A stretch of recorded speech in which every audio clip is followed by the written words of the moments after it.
I'm Kevin Winkel, and I am the owner-operator of Winkel Orchards in Hartford, Michigan. I purchased the farm in 1984 from my father. I graduated from Michigan State in 1980. And I did major in horticulture. So my plan was to farm at that time. And so I was the youngest of 4 children, and so I was in line to purchase this, what I would call the home farm.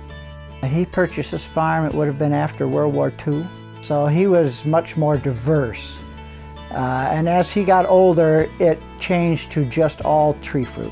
I moved very quickly into increasing the density of the trees per acre to allow me to increase yields in the early life of the orchard, but also overall productivity. Weather events and the soil makeup afforded me to move away from all crops except for apples, and now we grow just apples.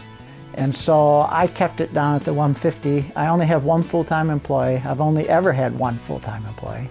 You know, I was willing to try things within a certain limited risk to be more successful, and overall I would say we were.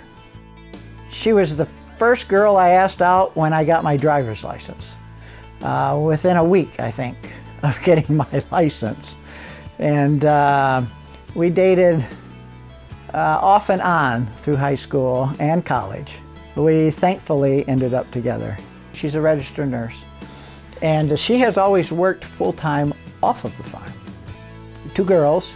They have both graduated from college, both ambitious, both working full-time.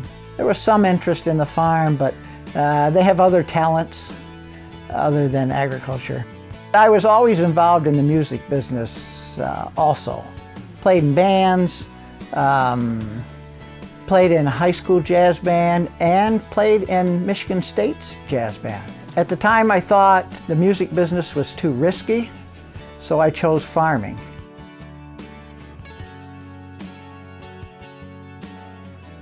Well, I've known him since he was a high school boy. I feel he's been a leader and has helped the industry beyond his recognition.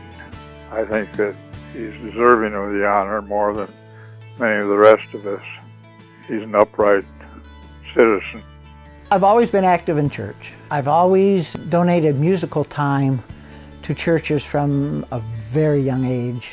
In the year 2000, we lost the entire crop and had nothing to harvest. I had been leading a praise band for a church nearby and had written quite a bit of music for them. And I took that time to set up a small recording studio and record those songs. They were listed with Christian copyright licensing. You know, that's pretty overwhelming when you think about it, because I was just writing them at home to use in a small church here locally, and somehow they have made their way throughout the world. Besides Christian songs, also do instrumental music for film and TV. It's a great hobby to get my mind off of farming once in a while. My hope is in continuing it, that when I retire and I can do it full time. So in a very twisted way, the disasters that we experienced opened another door. And that has turned into more than I would have ever imagined.